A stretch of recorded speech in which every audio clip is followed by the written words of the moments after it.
सभी बच्चों को पीसीएम एजुकेशन चैनल में स्वागत है। आज हम लोग पढ़ेंगे इस वीडियो में क्लास 12 लेसन 2 का केमिस्ट्री, जिसका नाम है विलियन। इससे पहले वाले वीडियो में हम लोग विलियन के विषय में पूरा विस्तार से हम लोग पढ़े हैं। आज हम लोग पढ़ेंगे इस वीडियो में कि विलियन के प्रकार। क्या पढ़ना है? विलियन के प्रकार। तो देखिए, विलियन जो होता है, विलियन को 3 भागों में बांटा गया है।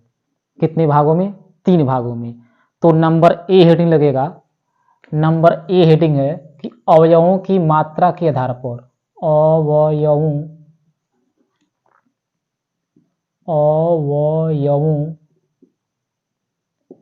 की मात्रा के आधार पर, अवयवों की मात्रा के आधार पर। तो विलियन के प्रकार हम लोग पढ़ेंगे, तो पहले किसके आधार पर पढ़ेंगे हम लोग? अवयवों की मात्रा के आधार पर। अब देखिए, अवयवों की मात्रा के आधार पर विलियन जो होता है वह 3 प्रकार का होता है। अवयवों की मात्रा के आधार पर विलियन कितने प्रकार का होगा? 3। तनु विलियन, सांद्र विलियन, संतृप्त विलियन और असंतृप्त विलियन। तो पहले हम लोग 4 प्रकार का पढ़ेंगे विलियन: तनु विलियन, सांद्र विलियन, संतृप्त विलियन और असंतृप्त विलियन। तो फर्स्ट हेडिंग इसमें पड़ेगा कि तनु विलियन। क्या पड़ेगा? तनु विलियन। तो तनु विलियन क्या होगा कि मान लीजिए कोई विलियन है, जैसे अभी हम बता रहे हैं,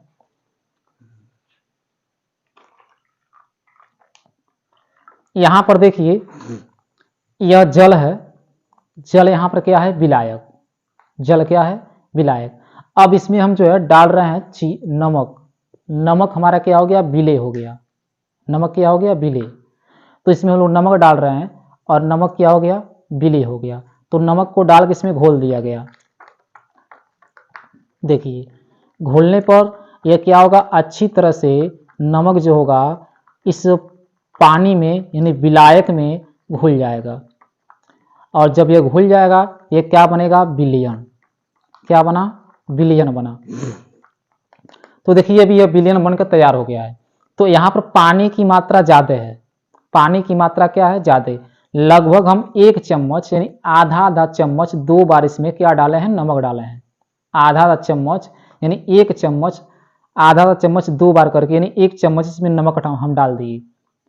तो नमक डाले हम लोग, तो नमक तो विलेय पदार्थ है। नमक की जगह पर चीनी भी हम लोग डाल सकते हैं। तो नमक या चीनी ये सब कैसे पदार्थ हो गया? विलेय पदार्थ हो गया। और जो पानी दिखाई दे रहा है, पानी, ये पानी क्या है? हमारा विलायक है। तो बताइए, इसमें किसकी मात्रा ज्यादा है? ये जो विलियन बना है, इस विलियन में किसकी मात्रा ज्यादा है? तो पानी की मात्रा ज्यादा है, क्योंकि पानी तो 1 चम्मच नहीं है। पानी तो लगभग हमको लग रहा है कि 7, 8, 10 चम्मच होगा, 10, 12 चम्मच से ज्यादा होगा। तो पानी ज्यादा है और जो विलेय हम लोग मिलाए हैं वो 1 ही चम्मच मिलाए हैं। देखिए कितना अच्छा विलियन बनकर तैयार हो गया। तो ये जो विलियन बना है, इस विलियन को कहा जाएगा तनु विलियन। कैसा विलियन है? तनु। क्यों तनु है? क्योंकि इसमें विलायक की मात्रा ज्यादा है। विलायक यानी पानी, पानी की मात्रा ज्यादा है और जो नमक हम लोग 1 ही चम्मच डाले हैं, यानी विलेय की मात्रा क्या है? कम है। तो ये कौन सा विलियन तैयार हुआ? तनु विलियन। यह जो विलियन बनकर तैयार हुआ है, इस विलियन को क्या कहा जाएगा? तनु विलियन। तो वह विलियन जिसमें विलेय की मात्रा विलायक की अपेक्षा कम होगा, यानी विलेय कम होगा और विलायक यानी जल की मात्रा क्या होगा? ज्यादा होगा। तो ये जो विलियन बना है, ये ऐसा विलियन है कि इसमें विलायक की मात्रा ज्यादा है और विलेय की मात्रा कम है। विलेय यानी चीनी, यानी नमक की मात्रा कम है और पानी की मात्रा क्या है? ज्यादा है। तो पानी विलायक हुआ और नमक या चीनी क्या हुआ? विलेय हुआ। तो किसकी मात्रा कम है? नमक या चीनी, यानी विलेय की। किसकी अपेक्षा? विलायक की अपेक्षा, क्योंकि विलायक ज्यादा है। तो कह सकते हैं कि वह विलियन जिसमें विलेय की मात्रा, यानी जो चीनी मिलाए हैं, नमक मिलाए हैं, उसकी मात्रा विलायक की अपेक्षा, यानी जल की अपेक्षा क्या है? कम है।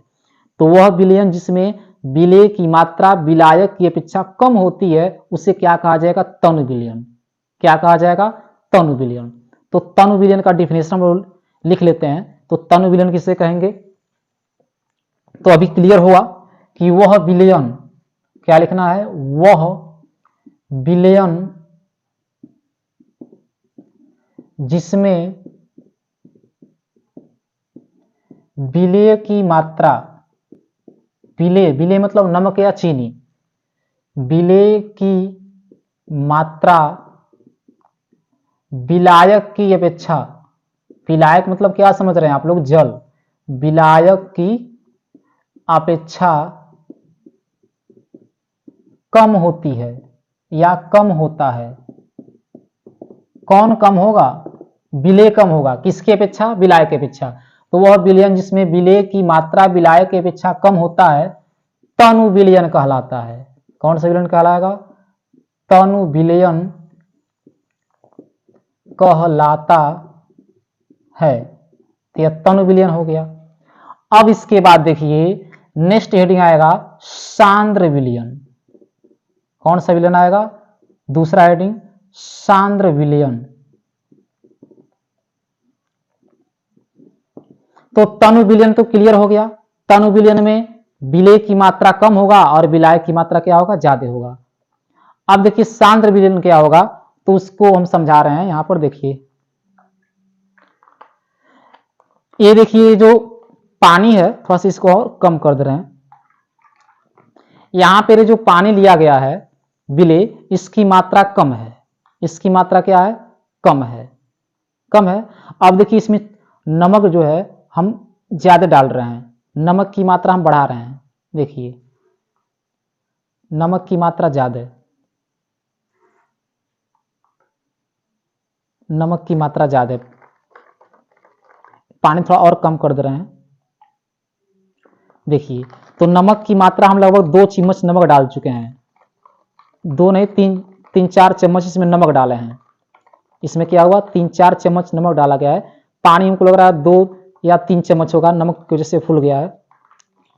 तो अब देखिए यह जो विलयन बना है, यह विलयन यहां पर जो दिखाई दे रहा है, और यह जो पहले हम लोग बनाए थे, दोनों में जमीन आसमान का अंतर है। यहां पर पानी की मात्रा कम है, ज्यादा है, और नमक की मात्रा क्या थी? कम थी, तो यह तनु विलयन हो गया। और यहां पर क्या है? पानी की मात्रा कम है, ज्यादा है, सॉरी पानी की मात्रा कम है, और जो नमक या चीनी इसमें डाला गया इसकी मात्रा क्या है? ज्यादा है। तो यह होगा तनु विलयन, और यह क्या होगा? सांद्र विलयन। क्यों सांद्र है? क्योंकि इसमें विलेय की मात्रा कम है और विलायक यानी पानी की मात्रा ज्यादा है। इसमें क्या था? पानी की मात्रा इसमें कम है और विलेय की मात्रा क्या है? ज्यादा है। यानी पानी की मात्रा कम, विलेय की मात्रा ज्यादा है। तो यह क्या हुआ? सांद्र विलयन हुआ। यह तनु था, इस पानी की मात्रा क्या था? यहाँ पर देखिए पानी की मात्रा था ज्यादा और विलेय की मात्रा कम था। तो यह देखिए कितना अच्छा दिखाई दे रहा है, क्लीन दिखाई दे रहा है। लेकिन यह क्लीन नहीं दिखाई देगा, यह थोड़ा सा रंगीन टाइप का दिखाई, एकदम व्हाइट व्हाइट दिखाई देगा। क्यों देगा? क्योंकि यह नमक जो है पूरी तरह से इसमें घुला नहीं है, घुलेगा ही नहीं। क्यों नहीं घुलेगा? अभी सांद्र विलयन जब पढ़ाएंगे वहां बताएंगे। तो हुआ क्या कि यह तनु विलयन, यह सांद्र विलयन। तनु क्यों हुआ? क्योंकि इसमें विलायक की मात्रा, जल की मात्रा ज्यादा है, चीनी की मात्रा यानी नमक की मात्रा कम है। यह क्या है कि नमक की मात्रा या चीनी की मात्रा ज्यादा है, यानी विलायक की मात्रा ज्यादा है, सॉरी विलेय की मात्रा ज्यादा है, और विलायक यानी पानी की मात्रा क्या है? कम है। यहाँ पर देखिए पानी ज्यादा है, पानी कम। पानी ज्यादा है तो चीनी की मात्रा यानी विलेय की मात्रा कम है। यहाँ पर पानी कम है तो विलायक की मात्रा, पानी कम है तो विलेय की मात्रा ज्यादा है। तो यह तनु विलयन सांद्र, तनु सांद्र यानी वह विलयन जिसमें विलेय की मात्रा विलायक की अपेक्षा कम होती है, तनु विलयन कहलाता है। और सांद्र विलयन किसे कहेंगे? जस्ट इसका उल्टा होगा कि वह विलयन जिसमें विलेय की मात्रा विलायक की अपेक्षा अधिक होती है। क्या होगी? अधिक। तो डिफिनेशन ऐसे ही लिखना है, डिफिनेशन ऐसे ही लिखना है, बस कम के जगह पर हम लोग क्या लिख देंगे? अधिक। कम के जगह पर क्या लिखना है? अधिक। तो कम के जगह पर अधिक लिख देंगे तो यह तनु विलयन नहीं होगा, तब ये हो जाएगा क्या? दूसरा सांद्र विलयन। क्या होगा? सांद्र विलयन यानी वह विलयन जिसमें विलेय की मात्रा यानी नमक या चीनी की मात्रा विलायक यानी जल की अपेक्षा क्या हो? अधिक हो, वो क्या कहलाएगा? सांद्र विलयन कहलाएगा। तो तनु विलयन क्लियर हुआ, तनु विलयन क्लियर हुआ। तनु विलयन क्या होगा कि वह विलयन जिसमें विलेय की मात्रा विलायक की अपेक्षा कम होगी, यानी जल की मात्रा ज्यादा होगी और नमक या चीनी की मात्रा कम होगी, तनु विलयन कहलाएगा। इसका उल्टा हो जाएगा सांद्र विलयन, यानी इसमें जल की मात्रा यानी विलायक की मात्रा कम होगी, और जो हम लोग मिला रहे हैं यहाँ पे नमक या चीनी विले, इसकी मात्रा क्या होगी, ज्यादा होगी।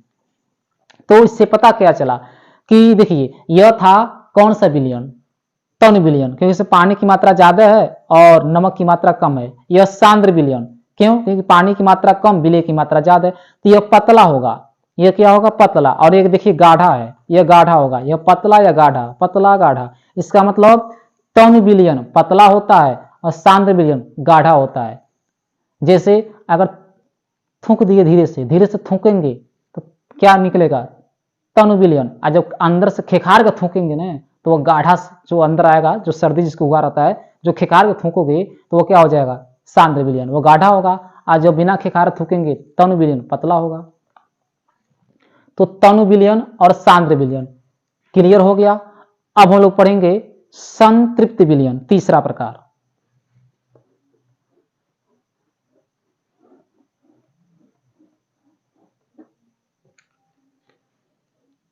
तो तीसरा हेडिंग हो जाएगा यहां पे संतृप्त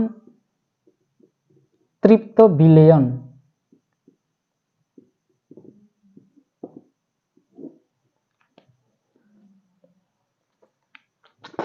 तो देखिए संतृप्त विलयन होता क्या है, उसको समझाने के लिए हम आपको बता रहे हैं।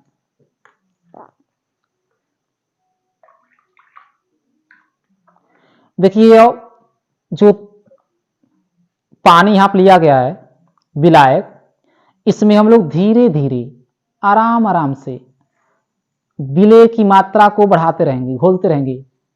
पानी की मात्रा नहीं बढ़ाना है, किसका मात्रा बढ़ाना है, विलय की।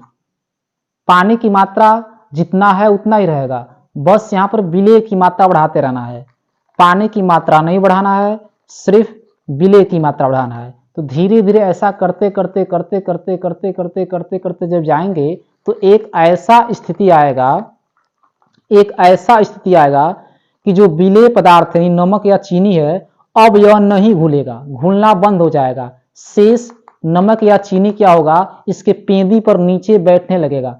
आप लोग घर पे इसका प्रैक्टिकल कर सकते हैं। पानी कम लीजिएगा और नमक ज्यादा मिलाते रहिएगा, हिलाते रहिएगा, और एक ऐसा समय आएगा कि चीनी या नमक घुलना अब बंद हो जाएगा, अब नहीं घुल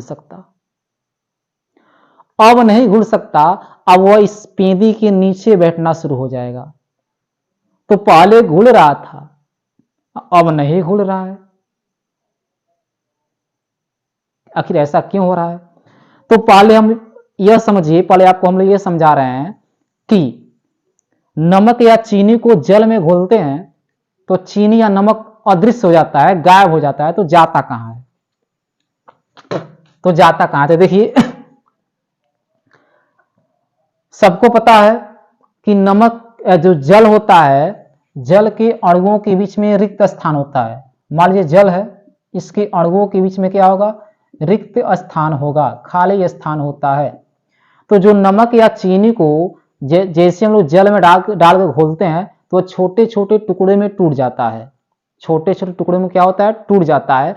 और हर एक चीनी या नमक का जो छोटा छोटा टुकड़ा होता है वह इन जल के अणुओं के बीच में जो खाली स्थान है ना, इस खाली स्थान में नमक या चीनी का टुकड़ा आकर छिप जाएगा। नमक या चीनी का टुकड़ा आकर क्या होगा, छिप जाएगा, इसलिए वह दिखाई नहीं देता है। तो जब भी नमक या चीनी को जल में घोलते हैं तो वह गायब हो जाता है, अदृश्य हो जाता है, दिखाई क्यों नहीं देता है, क्लियर हुआ ना, क्योंकि जल के अणुओं के मध्य रिक्त स्थान होता है। और जैसे ही नमक या चीनी को घोलते हैं तो छोटे छोटे टुकड़ों में टूटकर और वह कहां जाता है, जल के अणुओं के बीच में जाकर समा जाता है। अब क्या करना है कि मान लो समा गया, अब जैसे यहां बनाए थे हम विलयन, देखिए नीचे पेंदी पर बैठा हुआ है नमक, आप लोग घर पर चेंज कर सकते हैं, जितना नमक मिलाइएगा अब नहीं घुलेगा, अब वो नीचे बैठना शुरू होगा। क्यों, क्योंकि जल के अणु के बीच में जो भी रिक्त स्थान था, खाली स्थान था, वह पूरा भर चुका है। क्या हो चुका है, पूरा भर चुका है। जब पूरा भर चुका है तो अब यहाँ पर कितने ठूसिएगा नमक न या चीनी, ठूस ठूस कर इसे घोलिएगा तो नहीं घुलेगा। जगहिया नहीं है तो जाएगा कहाँ वो, तो नहीं जाएगा, तो नीचे पेंदी पर बैठना शुरू हो जाएगा। तो हम लोग क्या कर रहे हैं, क्या इसका ताप हम लोग बढ़ा रहे हैं, नहीं बढ़ा रहे हैं। ताप बढ़ा रहे हैं, नहीं बढ़ा रहे हैं। ताप स्थिर है, ताप नियत है। तो कह सकते हैं कि किसी निश्चित ताप पर, किसी निश्चित ताप पर वह विलयन, किसी निश्चित ताप पर वह विलयन, किसी निश्चित ताप पर वह विलयन जिसमें और अधिक मात्रा में, और अधिक मात्रा में, और अधिक मात्रा में विलेय पदार्थ को न घोला जा सके, क्योंकि घोलेंगे तो नीचे बैठ जाएगा। किसी निश्चित ताप पर वह विलयन जिसमें और अधिक मात्रा में विलेय पदार्थ को न घोला जा सके, ऐसे विलयन को क्या कहा जाता है? संतृप्त विलयन। थोड़ा सा गला फंस गया, थोड़ा सा दर्द कर रहा है, पानी पी ले।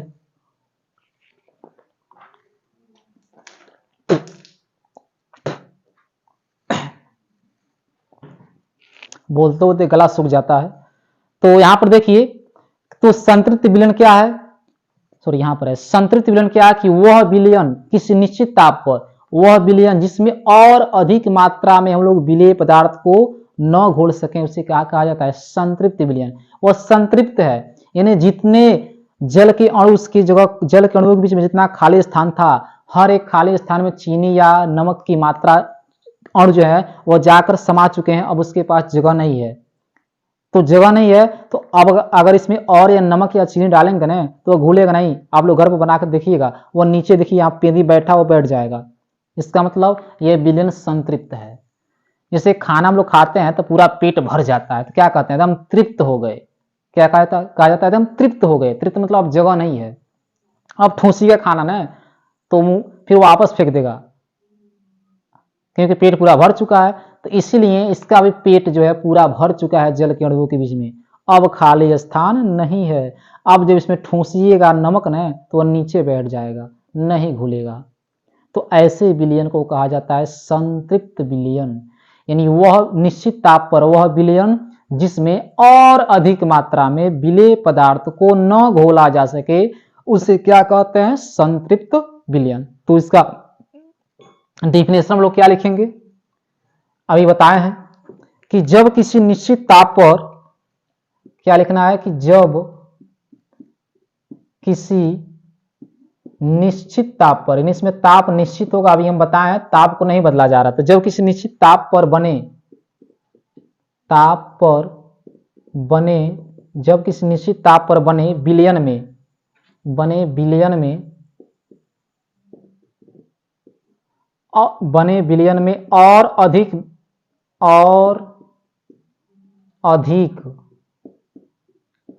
विलेय, और अधिक विलेय न घुल सकता हो, न घुल सकता हो, तो उसे संतृप्त विलयन कहते हैं। तो उसे क्या बोला जाता है? संतृप्त। तो उसे संतृप्त विलयन कहते हैं। तो वही तो बोला गया जो हम बताए हैं, वही सब कुछ है कि जब किसी निश्चित ताप पर बने विलयन में और अधिक विलेय पदार्थ को, यानी विलेय को हम लोग न घोल सकें, ऐसे विलयन को क्या कहा जाता है? संतृप्त विलयन। तो तुरंत इसका स्क्रीनशॉट लीजिए। अब हम लोग पढ़ेंगे इसका चौथा प्रकार, असंतृप्त विलयन। देखिए, तो चौथा इसका प्रकार क्या होगा? संतृप्त विलयन। तो चौथा हेडिंग आप लोग लगाइएगा, संतृप्त कर रहे हैं, सॉरी, असंतृप्त, असंतृप्त विलयन। तो देखिए असंतृप्त विलयन क्या होगा? मान लीजिए यहां पर चीनी था, चीनी कर रहे हैं, यह संतृप्त विलयन था क्योंकि पानी की मात्रा कम थी, हम लोग ज्यादा ज्यादा नमक इसमें डालते गए, घुलना बंद हो गया और नमक जो है नीचे बैठ गया। अगर इसमें और विलेय पदार्थ को अगर घोलना चाहें हम, और विलेय पदार्थ को हम लोग क्या करें? घोलना चाहें, तो कैसे घोलेंगे? तो उसके लिए हमको इसको गर्म करना पड़ेगा, यानी कोई ना कोई ताप देना पड़ेगा, यानी इसे गर्म करेंगे हम लोग। गर्म करेंगे तो देखिए, याद रखिएगा कि जब भी किसी विलयन को गर्म किया जाता है तो उसका आयतन इंक्रीज होता है, उसका आयतन बढ़ता है। जब भी किसी विलयन को क्या किया जाएगा, गर्म किया जाएगा तो उसका आयतन बढ़ेगा, और जब आयतन बढ़ेगा तो अणुओं के बीच की खाली स्थान और ज्यादा, अणुओं के बीच के जो रिक्त स्थान है और ज्यादा मिलेगा। अब जब और ज्यादा मिलेगा तो इसमें नमक या चीनी और मात्रा में घुल सकता है। यानी जब भी हम लोग किसी विलयन को गर्म करते हैं तो विलयन का आयतन बढ़ता है, आयतन बढ़ेगा तो इनके खाली और इनके मध्य जो रिक्त स्थान था इसके बीच की दूरी भी बढ़ेगी, और जब दूरी बढ़ेगी इसमें ज्यादा से ज्यादा मात्रा में अणुओं के बीच में क्या समाएगा, चीनी या नमक के अणु कण समा सकते हैं, और जब समा सकते हैं इसका मतलब और मात्रा में हम लोग क्या कर सकते हैं, विलेय पदार्थ को घोल सकते हैं। तो इसको क्या करना पड़ेगा, गर्म करना पड़ेगा। तो गर्म करेंगे तो कोई ना कोई तो ताप जरूर देंगे ना, ताप तो देना पड़ेगा। तो इसका डिफिनेशन क्या होगा, किसी ताप पर वह विलयन, किसी ताप पर बना वह विलयन जिसमें और अधिक मात्रा में विलेय पदार्थ को घोला जा सकता है। अगर नहीं बोलेंगे तो संतृप्त हो जाएगा। अगर इसको और हमको घोलना हो, है मान लीजिए नहीं घुल रहा है लेकिन इसको हमको और घोलना हो तो क्या करेंगे, इसको हीट करेंगे। जैसे हीट करेंगे, गर्म करेंगे, कोई ताप देंगे तो इसके विलयन का आयतन क्या होगा, इंक्रीज होगा, बढ़ेगा। जब आयतन बढ़ेगा तो अणुओं के बीच की दूरी बढ़ जाएगी, और जब अणुओं के बीच की दूरी बढ़ेगी तो इसमें ज्यादा से ज्यादा, पहले जहां पर दो या तीन अणु समा रहे थे जल नमक या चीनी के, अब ज्यादा से ज्यादा समाएंगे यहाँ पे, तो और अधिक मात्रा में हम लोग क्या कर सकते हैं, विलेय पदार्थ को घोल सकते हैं। तो किसी ताप पर, यानी गर्म किया जा रहा है, ताप दिया जा रहा है, तो किसी ताप पर वह विलयन जिसमें और अधिक मात्रा में विलेय पदार्थ को घोला जा सके, ऐसे विलयन को क्या कहते हैं, असंतृप्त विलयन। तो इसका डिफिनेशन लिख लेते हैं हम लोग कि किसी ताप पर वह विलयन, क्या लिखना है, किसी ताप पर वह विलयन, किसी ताप पर वह विलयन जिसमें विलेय को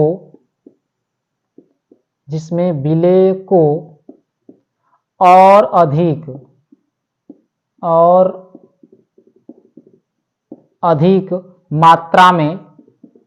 अधिक मात्रा में घोला जा सकता हो, घोला जा सके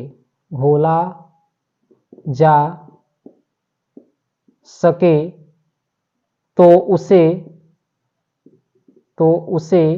उस ताप पर, यानी जिस ताप पर हम लोग गर्म करेंगे तो उसे उस ताप पर असंतृप्त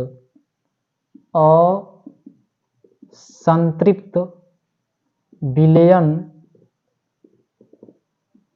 कहते हैं, असंतृप्त विलयन कहते हैं। यानी किसी ताप पर वह विलयन जिसमें विलेय को और अधिक मात्रा में क्या कर सके, हम लोग घोल सके, घोला जा सके, उसे उस ताप पर, जिस ताप हम लोग गर्म करेंगे उस ताप पर उसे क्या कहा जाएगा, असंतृप्त विलयन। तो अवयवों की मात्रा के आधार पर विलयन चार प्रकार का हुआ, तनु विलयन, सांद्र विलयन, संतृप्त विलयन और असंतृप्त विलयन। तो इतने का भी स्क्रीनशॉट लीजिए। अब हम लोग पढ़ेंगे नेक्स्ट इसका प्रकार।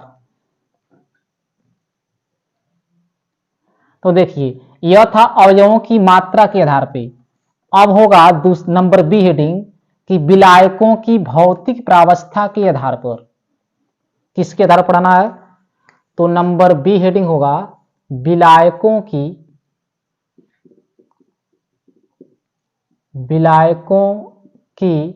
भौतिक प्रावस्था, विलायकों की भौतिक प्रावस्था के आधार पर। तो विलायकों की भौतिक प्रावस्था के आधार पर विलयन तीन प्रकार का होगा, गैसीय विलयन, द्रव विलयन, ठोस विलयन, गैसीय विलयन, द्रव विलयन, ठोस विलयन, गैसीय विलयन, द्रव विलयन, ठोस विलयन।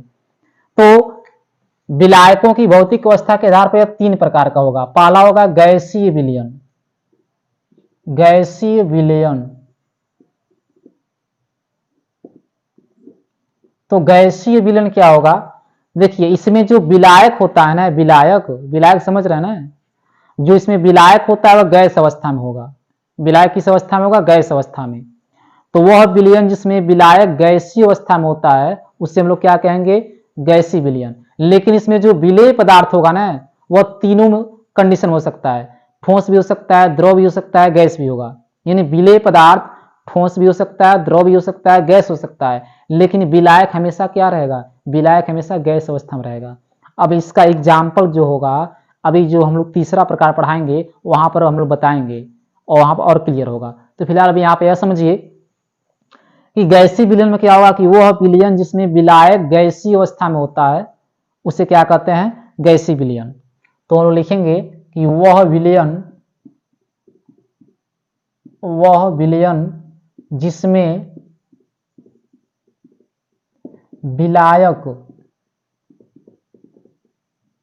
विलायक गैसीय अवस्था में, वह विलयन जिसमें विलायक गैसीय अवस्था में होता है, गैसीय अवस्था में होता है, गैसीय विलयन कहलाता है, गैसीय विलयन कहलाता है। तथा इसमें विलेय पदार्थ, यानी जो घुलने वाला पदार्थ है, इसमें विलेय पदार्थ ठोस, द्रव या गैस हो सकता है, विलायक तो हमेशा गैसीय अवस्था में रहेगा, बस जो विलेय पदार्थ है जो गैस में घुल रहा है, तो गैस में घुलने वाला वह ठोस भी हो सकता है, द्रव भी हो सकता है, गैस भी हो सकता है। तो अब आप लोगों के माइंड में चल रहा होगा कि गैस में ठोस कैसे घुलेगा, गैस में द्रव कैसे घुलेगा, गैस में गैस कैसे घुलेगा। तो इसका सब्र रखिए, अभी इसका पूरा उदाहरण हम जब इसका तीसरा प्रकार पढ़ेंगे वहां पर पूरा बताया जाएगा। तो यहाँ पर देखिए कि वह विलयन जिसमें विलायक गैसीय अवस्था में होता है, गैसीय विलयन कहलाएगा, और इसमें जो विलेय पदार्थ होगा, घुलने वाला पदार्थ होगा, वह ठोस हो सकता है, द्रव हो सकता है और गैस हो सकता है। नेक्स्ट इसका प्रकार है द्रव विलयन। तो द्रव विलयन में क्या होगा, बस एक याद कर लिए, एक तीर से तीन निशाना होगा, बस एक जगह चेंज करना है। वह विलयन जिसमें विलायक अब क्या लिखना है, द्रव अवस्था में, क्या लिखना है, द्रव अवस्था में होता है, क्या कहलाता है, द्रव विलयन। क्या कहलाएगा, द्रव विलयन कहलाता है। तथा इसमें विलेय पदार्थ ठोस, द्रव और क्या हो सकता है, गैस हो सकता है। अब नेक्स्ट इसका जो तीसरा प्रकार है वह है ठोस विलयन। तीसरा इसका प्रकार क्या है, ठोस, तीसरा प्रकार होगा। तो इसका डिफिनेशन इसे कैसे डिफाइन करेंगे कि वह विलयन जिसमें विलायक, अब यहां पर विलायक किस अवस्था में होगा, ठोस, ठोस है तो विलायक हमेशा ठोस अवस्था में रहेगा। कौन सा विलयन कहलाएगा, तो यहां पर लिख देना है ठोस विलयन कहलाता है। तथा इसमें विलेय पदार्थ ठोस, द्रव और गैस हो सकता है। तो अब हम लोग पढ़ेंगे यथा विलायकों की भौतिक प्रावस्था के आधार पर। अब पढ़ना है विलेय और विलायकों की भौतिक प्रावस्था के आधार पर। तो चलिए इसको मिटा दे रहे हैं।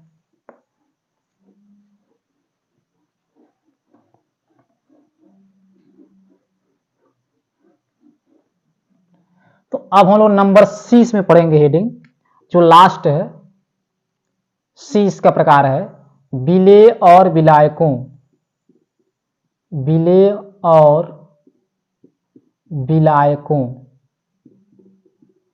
विलेय और विलायकों की भौतिक प्रावस्था, विलेय और विलायकों की भौतिक प्रावस्था के आधार पर। तो विलेय और विलायकों की भौतिक प्रावस्था के आधार पर पढ़ना है।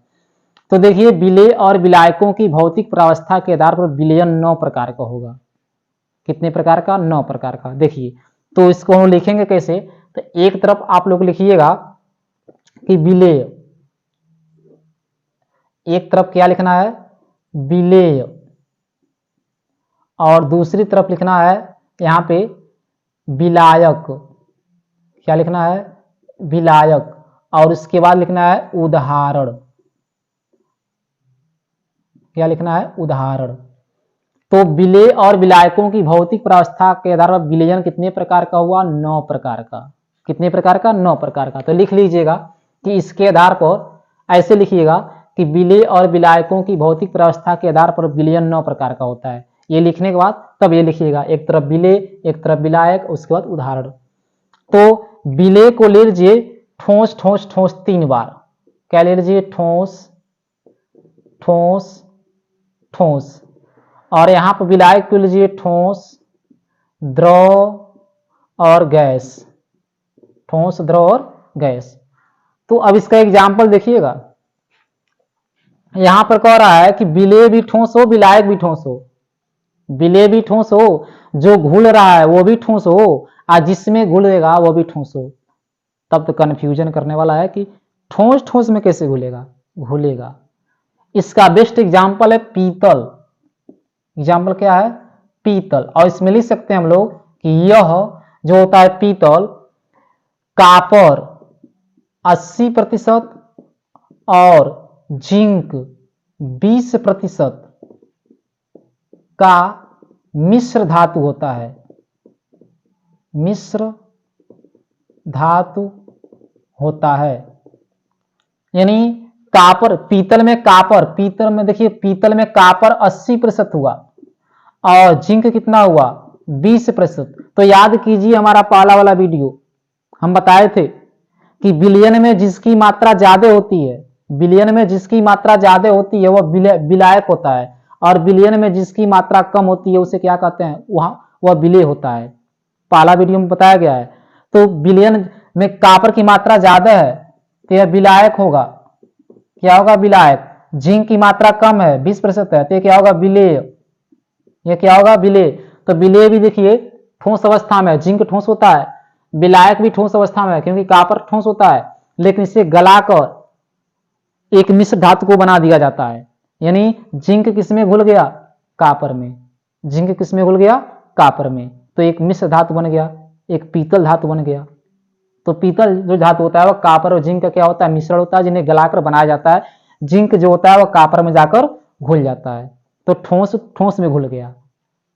अब नेक्स्ट यहां पे देखिए लिखा गया है कि ठोस द्रव में, तो ठोस द्रव में घुलेगा, यानी ठोस क्या होगा, विलेय, और विलायक क्या होगा, द्रव।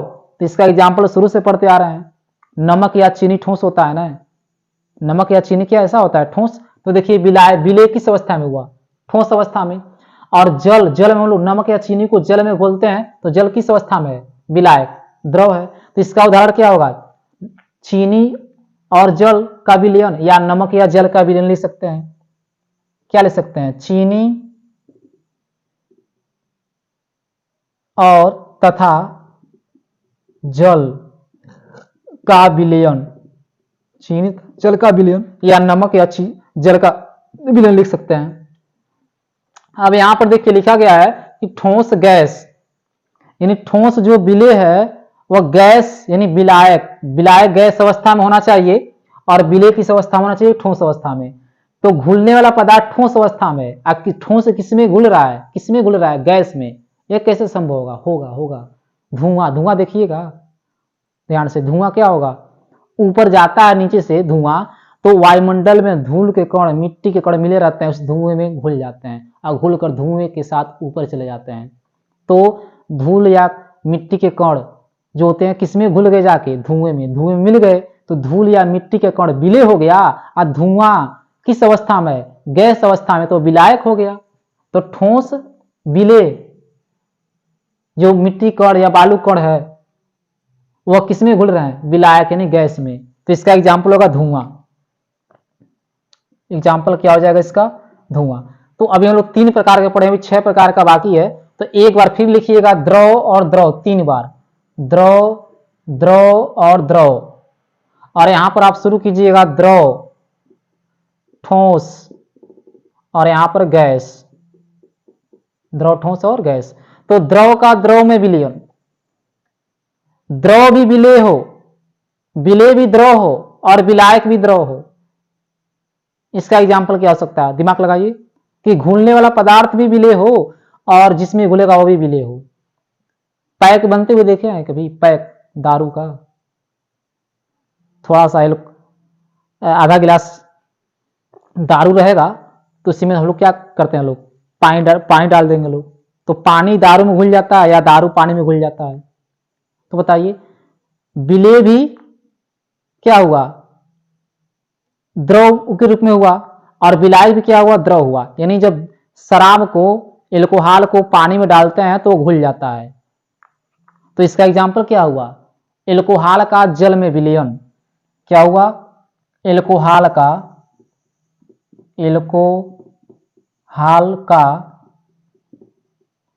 जल में विलयन।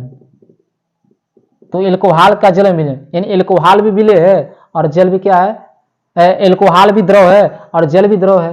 तो देखिए दोनों, विलय भी द्रव हुआ, विलायक भी द्रव हुआ। तो द्रव का विलयन, द्रव में द्रव का विलयन का एग्जाम्पल क्या हुआ, एल्कोहल का जल में विलयन। अब द्रव का ठोस में, तो द्रव का ठोस में जो विलयन है इसका एग्जाम्पल होगा जैली। क्या होगा, जैली। जैली देखिएगा, नहीं देखे हैं आप लोग जैली? वो जैली जो होता है, वो कोई सामान नया पैकिंग होता है तो वहां पर गत्ता रहता है, और उस गत्ते को आप तोड़िएगा ना तो छोटा छोटा टुकड़े में टूटेगा वो गत्ता। जैसे बर्फैया मछली आप देखे होंगे, जिस गत्ते में रखा जाता है उस गत्ते को तोड़िएगा ना तो वहां छोटा छोटा दाना जैसा निकलेगा, वह जेली होता है।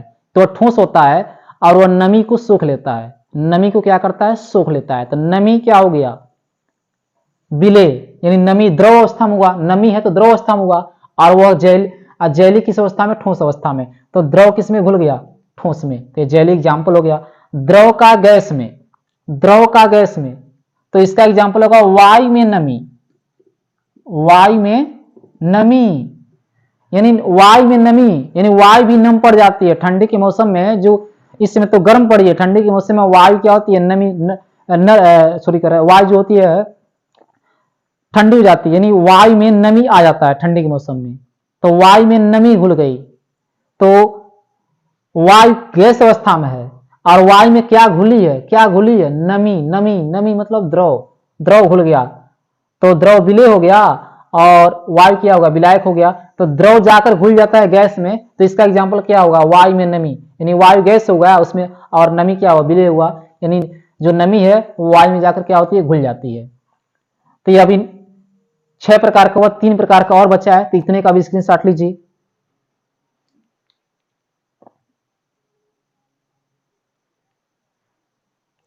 देखिए अब यहां पर लिखिएगा 3 प्रकार और बचा है, तो 3 बार गैस गैस लिखिए। 3 बार क्या लिखना है, गैस गैस गैस। तो यहां पर लिखिएगा गैस गैस और क्या, गैस। यहां पर गैस कर लीजिए या द्रव, ठोस कर लीजिए, अच्छा रहेगा पहले, ठोस, और यह हो गया द्रव। एग्जाम्पल देखिए, गैस का गैस में, गैस का गैस में विलयन यह होगा वायु। यह क्या होगा, इसका एग्जाम्पल वायु, क्योंकि वायु में बहुत, वायु जो होता है बहुत से गैसों का मिश्रण होता है, जिसमें वायु में सबसे ज्यादा नाइट्रोजन होता है 78%। वायु में सबसे ज्यादा मात्रा में कौन सी गैस घुल जाती है, नाइट्रोजन गैस, और बाकी कम मात्रा में।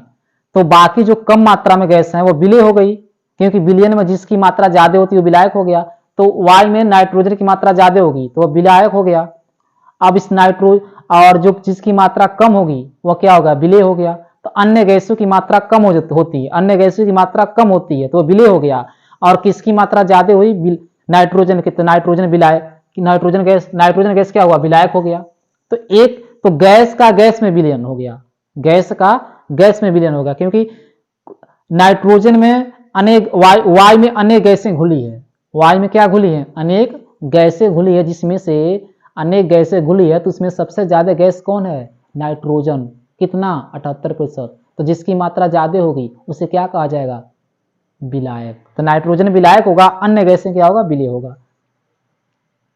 अब देखिए गैस का ठोस में, तो गैस का ठोस में इसका एग्जाम्पल होगा पैलेडियम, पीडी में H2 गैस। पैलेडियम एक धातु होता है और उस पैलेडियम धातु में हाइड्रोजन गैस जो होता है घुल जाता है। हाइड्रोजन गैस क्या होता है, घुल जाता है। तो गैस हाइड्रोजन विलय, कौन घुल रहा है, हाइड्रोजन गैस घुल रहा है ना।